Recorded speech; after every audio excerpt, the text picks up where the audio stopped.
Kisah berfokus pada seorang pria yang tengah lari pagi bernama Samsul ketika sedang asik-asiknya melamun memikirkan negara impian yang tidak masuk ke dalam top skor korupsi. Tiba-tiba saja sebuah bom meledak di dalam mobil hingga mengagetkannya.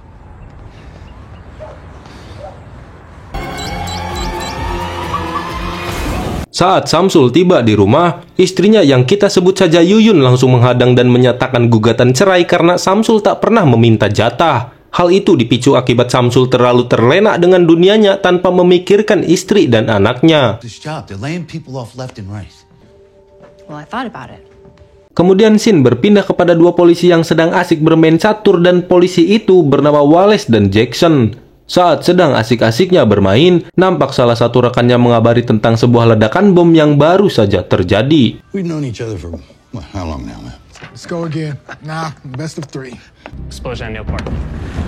Kembali pada Samsul, terlihat ia menjalankan pekerjaan layaknya budak-budak korporat pada umumnya, di mana ia dan rekannya bernama Enzo membantu orang-orang yang kesulitan dalam hal IT. Tidak seperti hari biasanya, sang istri tiba-tiba menelpon dan menunjukkan putrinya yang tengah bersiap-siap untuk merayakan pesta ulang tahun. Hey, Zoe Bear! Happy birthday, honey! Melihat rekannya tengah melakukan panggilan video, sontak Enzo langsung melakukan hal-hal yang tengil guna menghibur anak rekannya itu. Diketahui anak si Samsul bernama Zoe dan dia merasa kesal karena ayahnya tak bisa hadir di pesta ulang tahunnya pun langsung mematikan panggilan videonya itu. I gotta go. Bye, honey. I love you. Happy birthday. Singkat cerita, saat Samsul tengah sendiri di kantor, ia mendapatkan pesan dari sosok misterius yang rupanya sosok tersebut telah meretas speaker bahkan seluruh CCTV yang ada di kantornya, di mana sosok yang kita sebut saja hacker itu pun mengetahui identitas masa lalu Samsul yang merupakan seorang hacker dengan julukan Red Knight. Tak habis di situ, sang hacker pun telah memasang sebuah bom pada kursi yang tengah didudukinya. I want you to rob them. Failure to complete your mission, you die. Kemudian hacker itu memberikan tugas pada Samsul untuk meretas sistem perusahaan yang berada satu gedung dengan kantornya, yaitu gedung DPR. Gedung Hansen Tower. Meski Samsul sempat menolak, ia tak bisa berkutik ketika keluarganya sudah diancam. Tak berselang lama muncul perempuan bernama Eva yang merupakan kekasih dari Enzo. Kedatangan Eva mengganggu konsentrasi Samsul dan membuat sang hacker kesal karena ia telah membuat mereka kehabisan waktu. Hingga pada akhirnya membuat perusahaan yang ditargetkan menyadari sistemnya telah dibobol. I'm handling it. You can't go anywhere. If you leave, we're both dead. Setelah Samsul menjelaskan semuanya, Eva pun mau tak mau harus ikut terlibat karena wajahnya sudah diketahui oleh sang hacker, di mana Eva langsung mengambilkan flash disk berisikan program backdoor sehingga membuat Samsul sukses menjalankan tugasnya. Alright, this better work. Good work, Orlando. Selesai dengan tugasnya, Samsul diminta mentransferkan dana senilai $2 juta dari perusahaan yang telah diretasnya. Sampai beberapa saat, terlihat Enzo datang dengan santainya hingga mereka memberitahukan bahwa di bawah kursi kerjanya ada sebuah bom. Mendengar hal itu, Enzo dengan panik mencoba kabur menggunakan lift dan... Hey. I'll call the cops for you, okay? If you go in there, we're all dead. Enzo, no! Ya, alangkah mengenaskan hidupnya, di mana lift yang dinaikinya meledak dan membuat seluruh orang yang ada di gedung Hansen Tower berlarian keluar. Kemudian scene berpindah pada Wallace dan Jackson. Mereka yang belum tuntas menyelesaikan ledakan bom di dalam mobil harus dibuat pusing dengan ledakan di gedung Hansen Tower. Kembali pada Samsul, ia yang masih syok karena kematian Enzo harus menerima kabar buruk dari sang hacker, di mana ia diberikan sebuah fakta bahwa pria yang meninggal pada sebuah ledakan mobil di taman tadi merupakan teman lama Samsul yang bernama Victor. So what is this? A vendetta? You really should spend more time at home.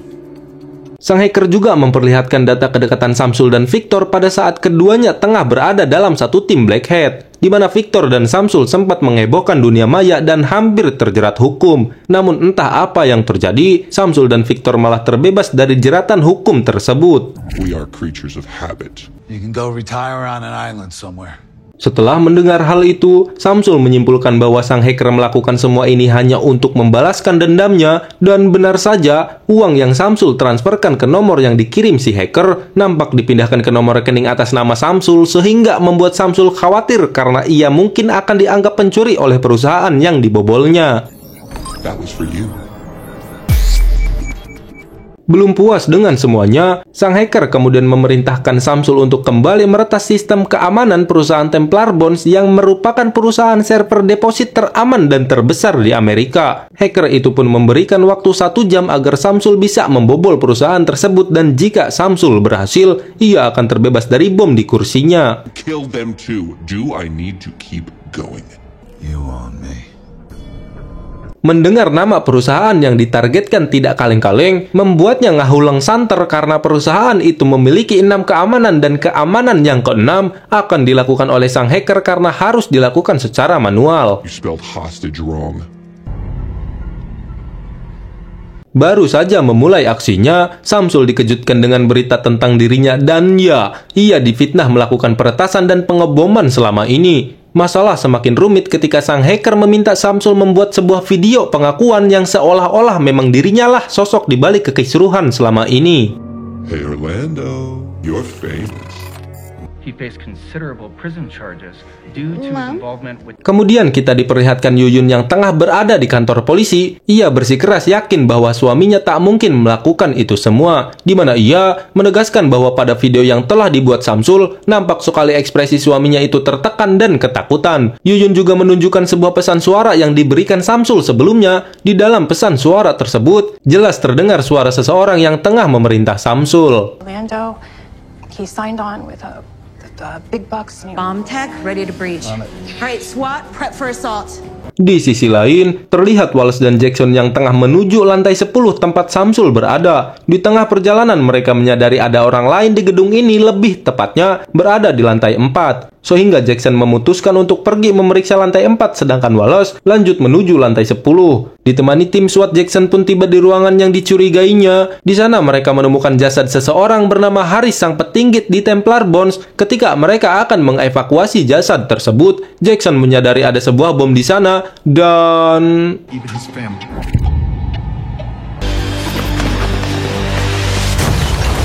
Ya, karena timer bom yang terlalu singkat, Jackson tak mampu menjinakkannya sehingga ia harus tewas. Lalu scene berganti pada Wallace yang telah sampai di lantai 10 dan menerobos masuk ke ruangan Samsul berada. Kedatangan Wallace membuat sang hacker marah dan memerintahkannya untuk keluar dengan ancaman gajinya tidak akan cair. Setelah Wallace keluar, Samsul langsung melanjutkan tugasnya untuk meretas 5 sistem keamanan Templar Bonds. Officer Reed, I wouldn't recommend doing that.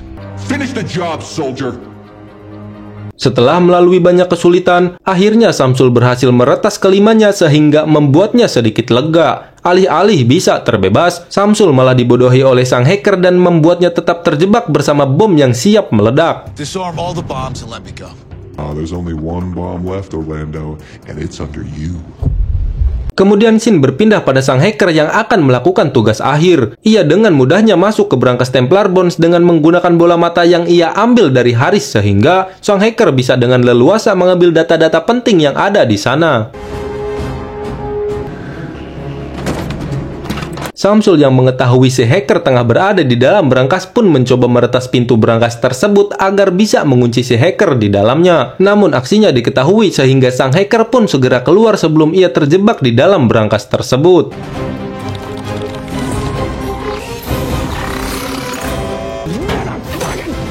Di sisi lain, Wallace yang tengah menjinakkan bom itu harus dibuat kewalahan karena bom tersebut dirancang untuk menopang berat badan Samsul, dan jika Samsul mengangkat badannya, bomnya akan langsung meledak. Modelnya semacam bom ranjau kalau kalian agak sedikit bingung. Lanjut, Samsul yang sadar akan hal itu memutuskan menghempaskan diri bersama kursinya, dan inilah yang terjadi.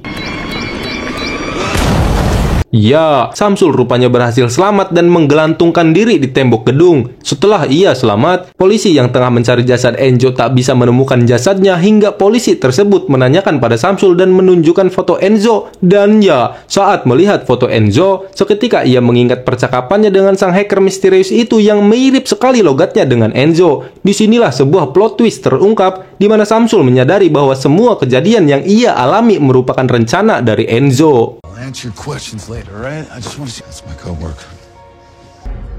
It's a construction gig following 017. A parent's love. Sementara itu, Yuyun dan Joy tengah berada di lift untuk menyusul Samsul, malah berpapasan dengan Enzo yang menggunakan pakaian polisi. Sial bagi mereka karena Enzo membawa mereka ke atas gedung dan memasangkan sebuah rompi bom pada anak gadisnya. I was gonna save this for later, but Di sisi lain, Samsul yang tengah mencari keberadaan Enzo akhirnya menemukannya tengah menyandra anak dan istrinya. Ia mencoba bernegosiasi agar anak istrinya selamat, namun Enzo menolak sehingga adu tembak tak bisa dihindarkan. how many gonna die for you, Orlando? Wallace yang berniat membantu Samsul malah terkena tembakan yang membuatnya menjadi lemas. Disinilah adrenalin Samsul bergejolak karena tak mau kehilangan keluarganya, di mana ia menembak Samsul dan... I enjoyed it.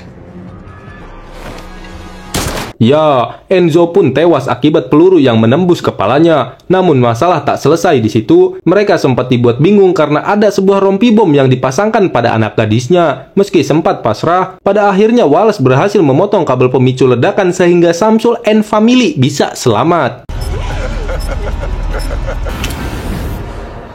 Di akhir cerita, kita diperlihatkan Samsul dan keluarganya kembali rukun tanpa memikirkan tentang perceraian. Ya iyalah, nggak mikirin. Ngapain juga mikirin cerai pas lagi momen kayak gini. Setelah good ending tersebut, film pun selesai.